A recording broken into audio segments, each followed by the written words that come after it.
seja com todos vocês. Muito feliz de fazer parte dessa caminhada. Aliás, começou conosco e agora vocês estão prosseguindo. Isso é muito bom. Esse negócio de que recebeu autonomia e tudo, emancipou, mas não para de perturbar. Não para. Então é muito bom estarmos juntos e assim, unidos pelo amor do Senhor. Os acontecimentos dos últimos dias que atingiram a Igreja Abrace me levaram a trazer essa mensagem hoje. Vocês, principalmente, nós juntos, porque é o corpo de Cristo, passamos pelo vale. Momentos assim, tensos, de desafios. Então eu pensei nessa palavra. Então eu quero falar com vocês hoje à noite sobre a providência de Deus, o cuidado de Deus para conosco. Eu quero começar com alguns textos, vou começar com Neemias, capítulo 9, versículo 6, depois tem mais 3 textos, mas vamos começar com Neemias 9, versículo 6. Só Tu és o Senhor, fizeste os céus e os mais altos céus, e tudo o que neles há, a terra e tudo o que nela existe, os mares e tudo o que neles existe. Tu deste vida a todos os seres, e os exércitos dos céus te adoram. Jeremias 10, 23 é um texto que me ajuda muito, ao longo das décadas, ao longo da minha vida espiritual. A palavra que se encontra em Jeremias 10, 23, muito me ajuda. Eu sei, ó Senhor, que não é do homem o seu caminho, nem do homem que caminha o dirigir os seus passos. E agora Romanos 8, 28, que também é um texto muito conhecido. Sabemos que Deus age em todas as coisas, para o bem daqueles que o amam, dos que foram chamados de acordo com o seu propósito. E ainda, a Colossenses capítulo 1, versículo 16 e 17 diz assim: pois nele, em Jesus Cristo, foram criadas todas as coisas nos céus e na terra, as visíveis e as invisíveis, sejam tronos ou soberanias, poderes ou autoridades, todas as coisas foram criadas por Ele e para Ele. Ele é antes de todas as coisas e nele tudo subsiste. Eu vou repetir essa última parte.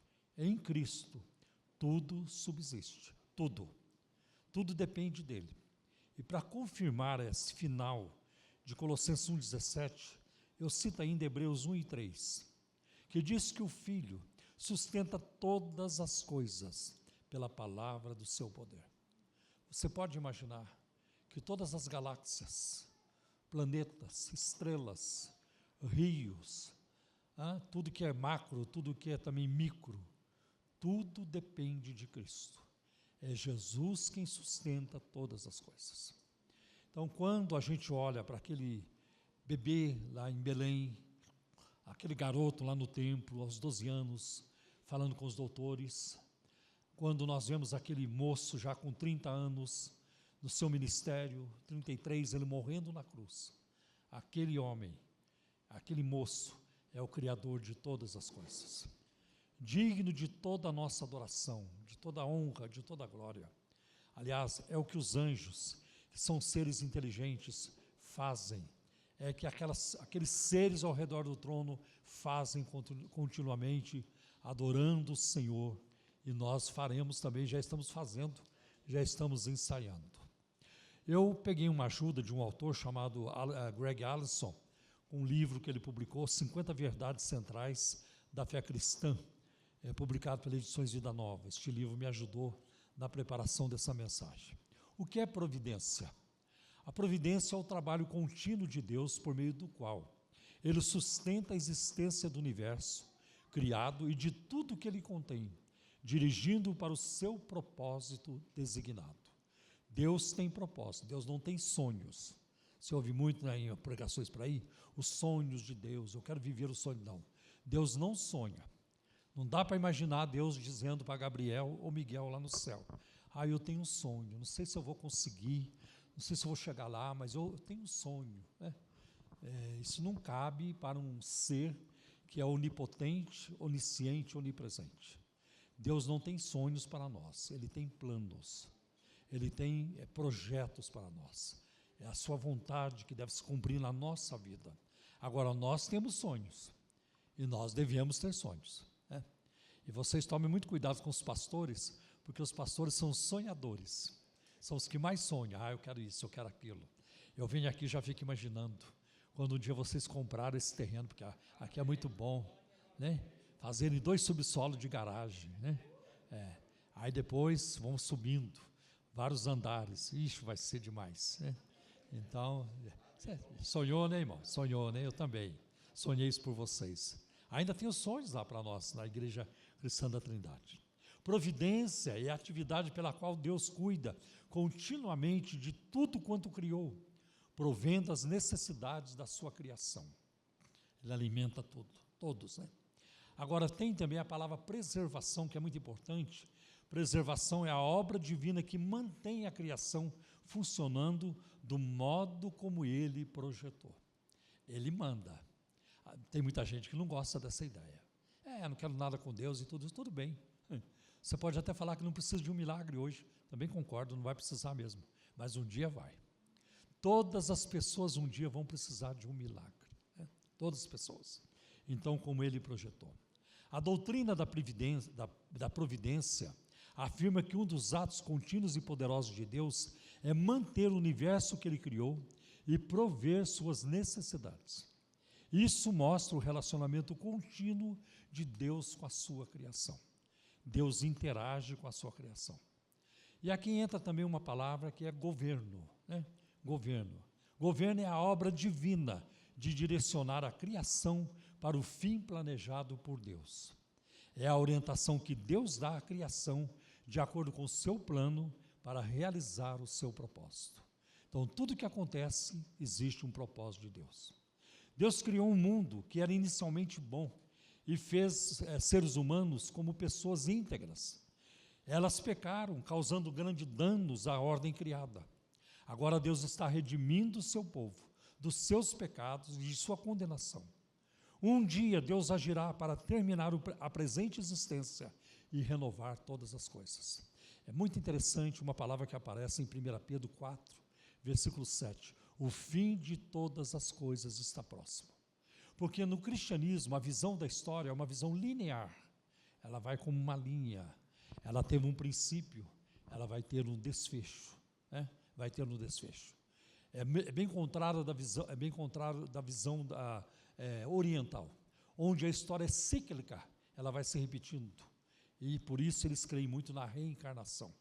Mas nós cremos que Deus há um princípio e Ele levará a bom termo aquilo que Ele propôs para as nossas vidas, o que é muito importante.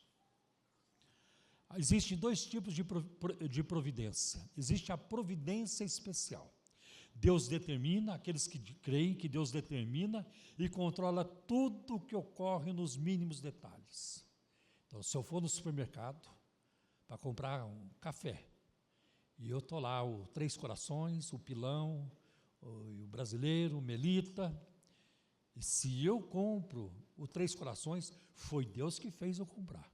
Era a vontade de Deus. Eu também não creio assim. Eu creio que nós temos liberdade. Eu não creio que Deus fica regendo tudo. Agora, aquela água que eu tomei foi porque Deus decidiu que eu tomasse. Agora eu dei um espirro. Deus já havia projetado desde a eternidade que naquele momento, naquele dia, naquela hora e minuto, eu daria um espirro. Eu acho que não é assim. Então, eu acho que existe uma providência geral. Deus cuida do que acontece de uma forma ampla, mas seu controle não é exaustivo. Ele permite a liberdade humana em decisões e ações, de modo que esses assuntos não são completamente determinados. A criação divina e a providência divina juntas, né? A gente vê isso quando Deus disse, haja luz, e a sua palavra trouxe algo à existência, e houve luz.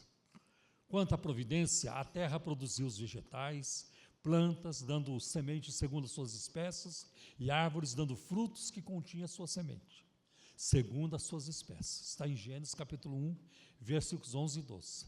Além disso, Deus ordenou que suas criaturas fossem fecundas, e que se multiplicassem. Deus não está afastado da criação e nem da existência humana contínua. Ele não é o Deus do deísmo. O deísmo é um pensamento que surgiu dentro do movimento renascentista, do Renascimento. Esse movimento vai de 1650 até 1800. E os deístas, eles acreditavam em Deus da seguinte forma: Deus criou um mundo perfeito, é como um relógio.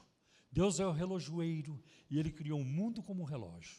Montou o relógio de uma forma perfeita, deu corda e sumiu, deu um perdido.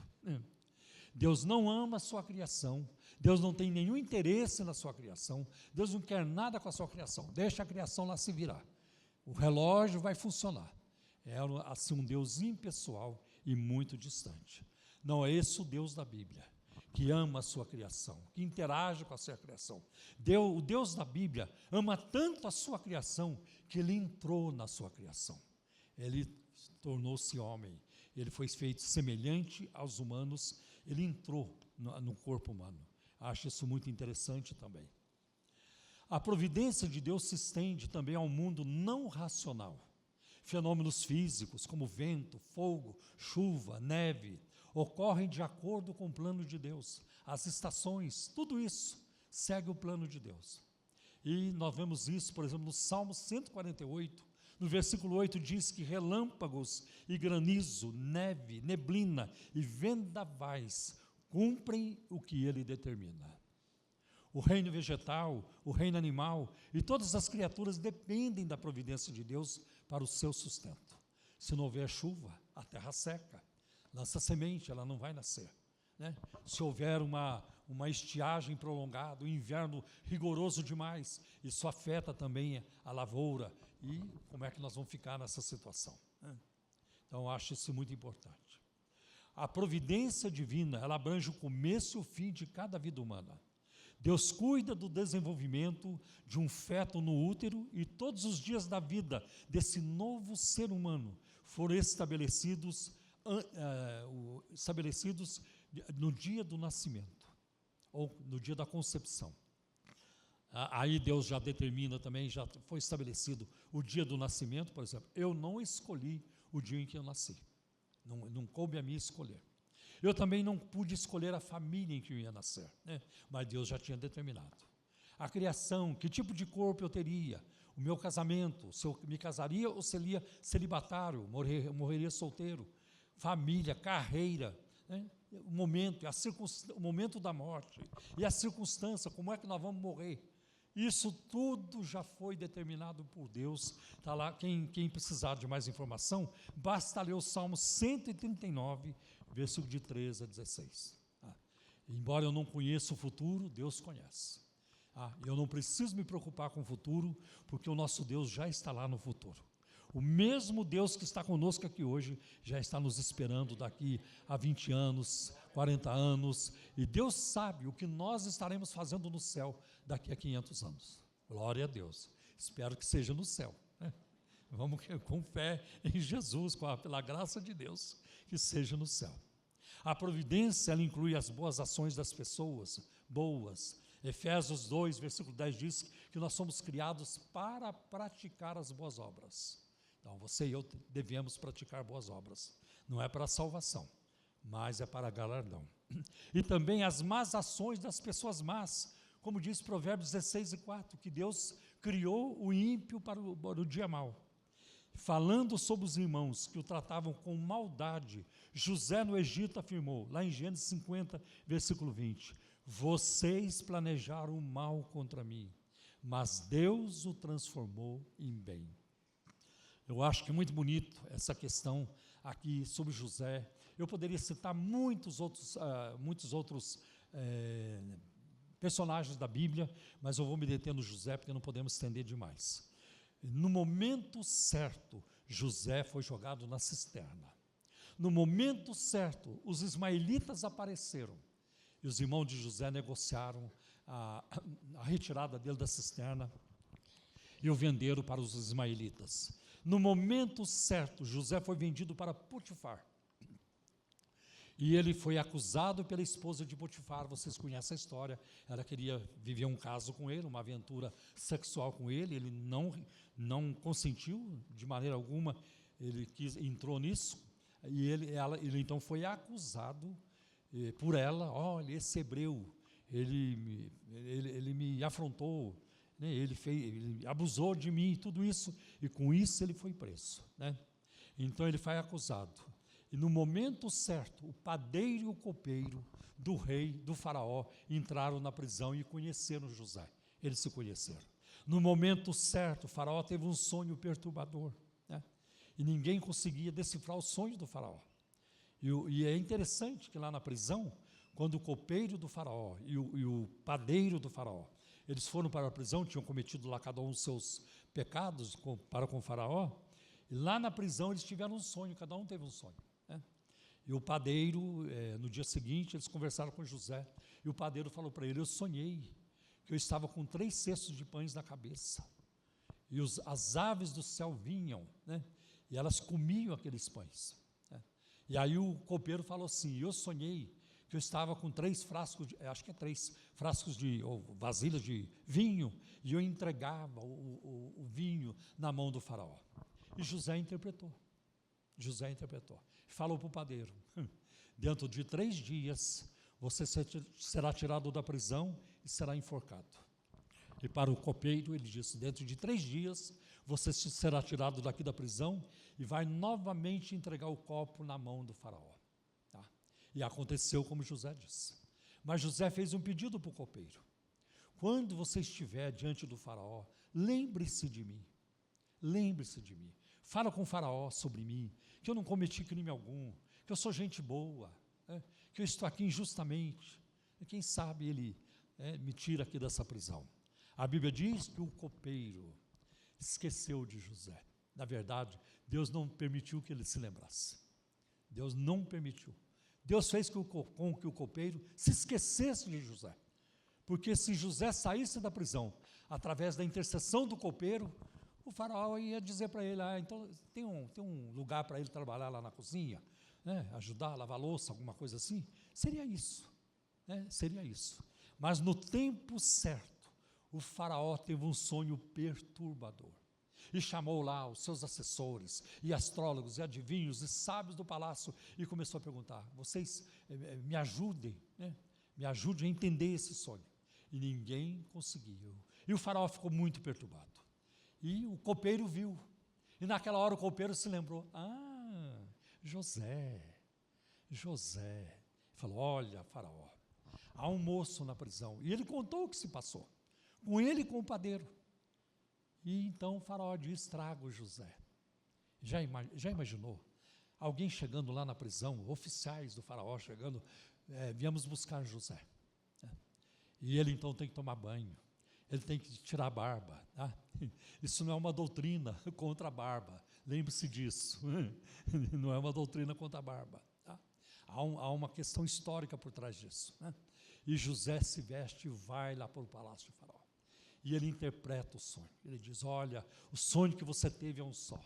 As espigas de milho mirradas significam 7 anos de escassez. As vacas magras, a mesma coisa. As espigas gordas e as vacas gordas significam 7 anos de fartura que nós teremos primeiro. Depois virão os anos de escassez. E esse é o sonho do faraó. Então eu aconselho o faraó que pegue um homem no seu reino e coloque este homem sob o seu reino para juntar comida, para que se façam celeiros maiores, para a nação sobreviver no tempo da escassez. E faraó disse: gente, quem é este homem? Eu creio que este homem está aqui. Este homem é José. Então José, de um prisioneiro, de um presidiário, ele se tornou, no mesmo dia, ele viveu 2 coisas: presidiário, primeiro-ministro do Egito. E faraó disse: acima de você, no Egito, somente eu. Você tem carta branca. Assinou o cheque em branco para José. No tempo de Deus, aconteceu isso, né?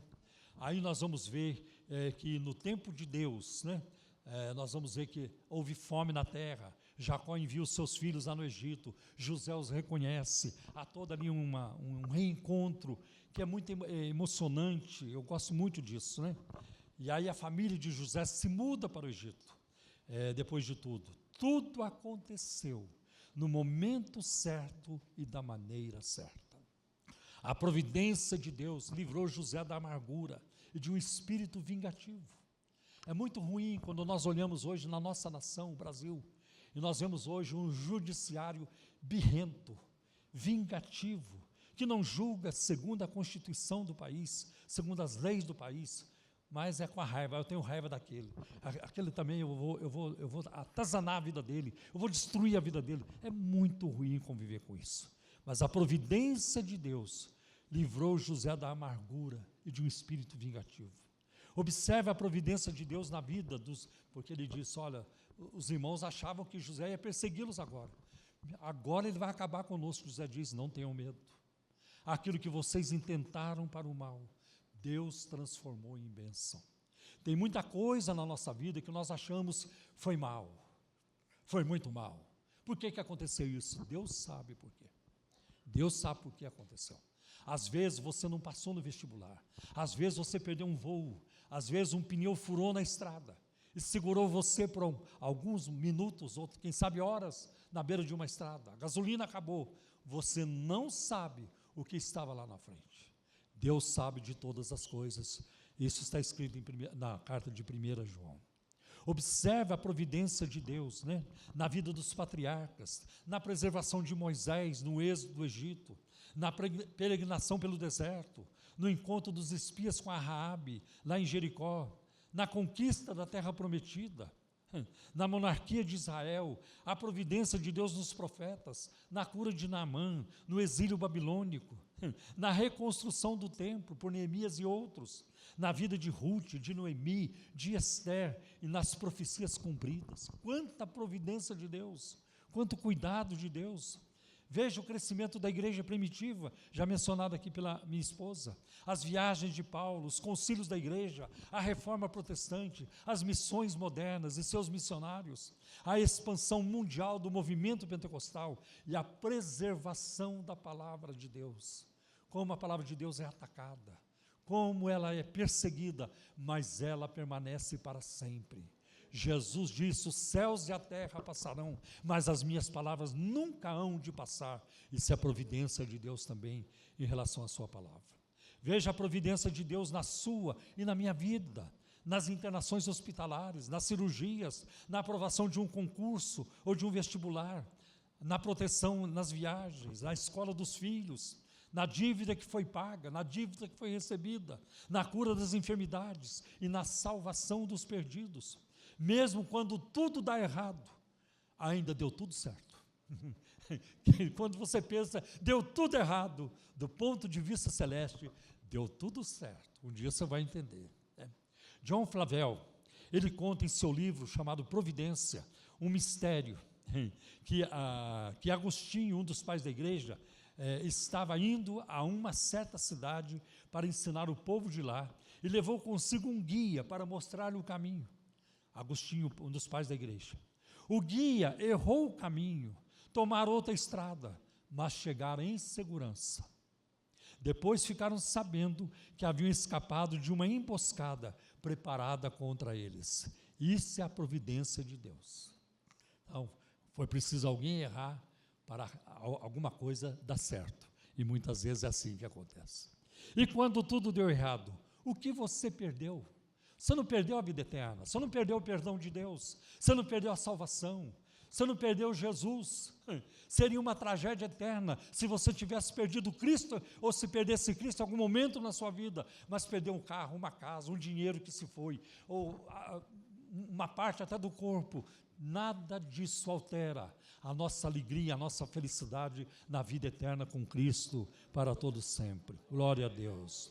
João capítulo 4, versículo 4 diz que Jesus era necessário passar por Samaria, e era necessário passar por Samaria. Olha a providência de Deus que o levou ao encontro da mulher samaritana.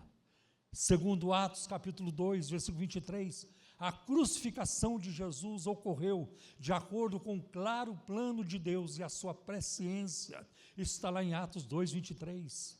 Atos 2, capítulo 4, versículo 27, versículo 28, diz que Herodes, Pôncio Pilatos, os romanos e os líderes religiosos conspiraram para fazer tudo o que a mão e o plano de Deus predeterminaram que ocorresse. Então Pilatos, né, já estava decidido desde antes da fundação do mundo que Cristo morreria, que ele daria a sua vida, o cordeiro que foi morto desde antes da fundação do mundo. E quanto à preservação, Deus conserva tudo o que ele criou, de acordo com Neemias 9,6, que ele criou em Cristo, que ele mantém todas as coisas, de acordo com Colossenses 1,17. Mesmo os governantes humanos experimentam a condução divina. Provérbios 21, versículo 1 declara que o coração do rei é como corrente de água nas mãos do Senhor, e ele dirige, ele move para onde ele quer. Às vezes você olha um governo corrupto, um governo maldito, mas Deus tem os seus planos. A igreja primitiva, ela conviveu quando Nero era o imperador. Outros imperadores terríveis, perseguidores, cruéis, a igreja foi vítima daquela gente, mas eles passaram. Já o Império Romano já se foi, toda aquela glória do Império Romano acabou, mas a igreja continua, e nada pode parar a igreja do Senhor. Jesus disse: as portas do inferno não prevalecem contra a minha igreja. Isso é maravilhoso, né? Como Deus ele preserva tudo isso. Agora, existem alguns erros que nós devemos evitar. Existe, por exemplo, o erro de enfatizar demais a providência divina, minimizando a responsabilidade humana quanto ao trabalho, planejamento, economia para o futuro, compra de seguros e muito mais, aposentadoria. Não, eu vou confiar em Deus. Mas, irmão, você precisa fazer um plano de aposentadoria. Não, Deus vai cuidar de mim. Não, isso é relaxo. E Deus não vai abençoar você no seu relaxo. Irmão, você não vai arranjar um emprego? Não, o Senhor é a fonte da minha provisão, Ele vai mandar aqui em casa. Não, Deus não vai honrar a preguiça de ninguém, né? Nós somos chamados para planejar, para pensar, para trabalhar também. Essa postura desconsidera os textos bíblicos sobre as decisões, as ações humanas e as responsabilidades humanas. Existe também o erro de enfatizar demais a providência, né? E isso leva ao fatalismo, ao determinismo rígido. Os fatalistas acreditam que tudo que ocorre é inevitável. Não adianta, o que tiver de acontecer, vai acontecer. Não, meu irmão, vai à luta. Vai à luta. Não vou estudar para passar no vestibular, porque se for da vontade de Deus, eu vou passar mesmo. Vou chegar lá e vou marcar tudo certo. Não, você tem que fazer a sua parte, né? O que é muito importante, né?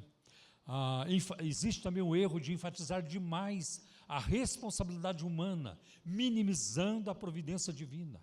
As pessoas ressaltam tanto o trabalho que fazem para Deus, que o sucesso do reino de Deus se torna dependente do esforço e da energia que elas despendem. Sem mim essa obra não vai. Sem mim aqui a coisa não acontece. Sem mim não rola. Não rola sim. Se você morrer, fizer o seu funeral amanhã, a igreja vai continuar do mesmo jeito. Para todos nós, isso vale para todos nós. Como isso é importante. Agora, para os cristãos, essa doutrina é fonte de grande conforto e de segurança. O propósito de Deus não pode ser frustrado. Seu bel prazer será realizado, seus planos serão realizados. Como Deus faz todas as coisas para o bem do seu povo, Romanos 8, 28 diz que todas as coisas colaboram para o bem daqueles que amam a Deus, né? Nós podemos confiar nele e em todas as circunstâncias, sejam elas agradáveis, sejam dolorosas.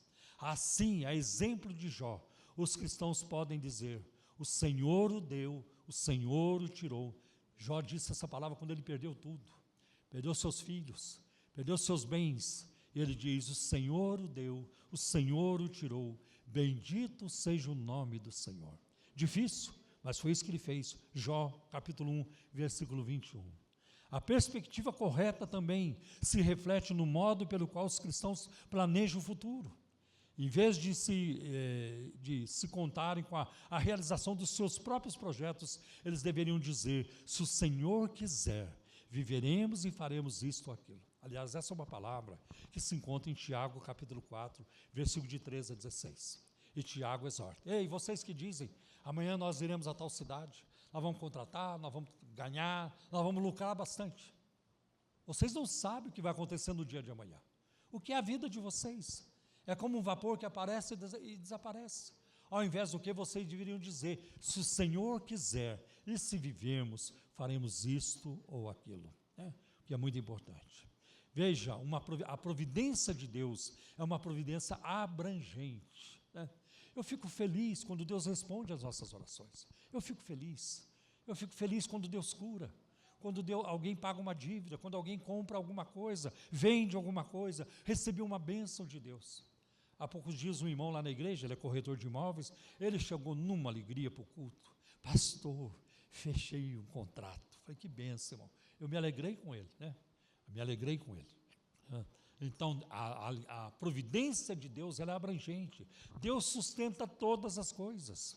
Deus governa todos os eventos. A história não é decidida pela ONU, não é decidida pelo Trump, não é decidida lá pelo Kremlin, lá na Rússia. A história não é decidida pelo Papa, pelo Vaticano. A história está nas mãos de Deus. É Ele quem faz, Ele quem dirige. Ele dirige tudo com um propósito definido e bem definido. E Ele faz isso sempre para a sua glória, não para a nossa glória, mas para a glória dEle, para que Ele seja glorificado. A palavra soberania significa que Ele está no controle, Ele manda. Deus é o bom. Ele não apenas é bom, mas Ele é o bom. Então é bom aliar-se com Deus. Ele manda porque Ele tem todo o poder. E outra coisa, Ele banca tudo. Quem banca, manda, tem direito de mandar. Por isso que Deus manda. Eu acho isso muito importante. Outra coisa, Ele faz tudo com sabedoria. A sua providência é acompanhada de sabedoria. Isso significa que Ele não comete erros. A sua providência é acompanhada da bondade. E Ele tem interesse no melhor para nós. Melhor para nós. Olha, mesmo que você e eu, ou um de nós, morrer, eu creio que não vai acontecer, mas se você morresse à míngua, numa ilha, sozinho, comido de bichos, ninguém ali, e você vai morrer mesmo, e as aves de rapina já estão revoando para devorar seu corpo. Mesmo que você morresse assim, você ainda estaria no lucro, porque o seu corpo um dia vai ressuscitar, sem bicho nenhum, sem verme nenhum, para entrar nas mansões celestiais. Olha o que Deus preparou para nós, não importa a circunstância. Pense na pessoa que morreu, num cristão que morreu queimado, ou de outras formas, no fundo do mar, devorado. Um dia estará com seu corpo todo reconstituído, glorificado, um corpo glorificado na presença do Senhor para sempre. Deus está encarregado do que acontece e quando acontece, como acontece e por que acontece. É Deus quem sabe. Vou repetir. Deus está encarregado do que acontece, quando acontece, como acontece e por que acontece. E até o que acontece depois que acontece. Deus está encarregado de tudo. Isso é verdade em todos os eventos, em todos os lugares, desde o início do tempo até o fim dos tempos. Ele faz tudo isso para o nosso bem e para a sua glória. Não temos que entender tudo isso, simplesmente crer, confiar e obedecer. Senhor, eu não estou entendendo, e às vezes as coisas de Deus não fazem sentido. Às vezes eu tenho que chegar diante de Jesus e falar: Jesus, eu quero ver como é que o Senhor vai sair dessa. Porque o problema é muito mais dele do que meu, porque eu pertenço a Ele. Porque eu não escolhi Jesus, Ele me escolheu, Ele me chamou. E quando Ele me chamou, Ele disse: eu garanto. Eu garanto o perdão, eu garanto a paz, eu garanto a vida eterna, eu garanto a salvação. Isso você pode contar. Eu não garanto que você vai comer picanha todo dia, isso não vou garantir para você. Eu também não vou garantir que você vai beber a bebida mais cara do mundo todo dia. Eu não garanto para você uma viagem para Paris toda semana, mas eu garanto eu. Eu sou suficiente na sua vida, basta Jesus, com certeza, ainda sobra. Glória a Deus. Veja os efeitos da providência. Nos livra da amargura, do vingativo, como aconteceu com José lá no Egito. Ela nos dá uma perspectiva correta, melhor, sobre as tragédias. A providência de Deus nos encoraja em tempos difíceis, em tempos de escassez. vamos esperar, vamos confiar. Eu sei, e eu também me incluo, muitos de nós aqui já passamos por momentos difíceis na vida, onde comprar comida foi um desafio, mas nós não morremos, nós estamos aqui, né? E hoje alguém já comeu uma comidinha boa, e amanhã vai comer de novo, né? E assim por diante, porque Deus cuida de cada um de nós, porque Deus nos ama, né? Então a gente passa a ter uma perspectiva melhor, encoraja a gente nos tempos difíceis, né? E outra, a providência de Deus nos faz cientes da nossa dependência de Deus, como Jesus disse em João capítulo 15, se não me engano, versículo 5, sem mim vocês não podem fazer nada, nós somos totalmente dependentes do Senhor. Ai de nós, se quisermos ser independentes, como Adão e Eva lá no paraíso, lá no jardim do Éden, queriam independência, e independência foi o que eles não conseguiram, eles se tornaram escravos de um patrão muito pior, escravos do pecado. Que Deus abençoe você e eu com esta reflexão, em nome de Jesus. Amém.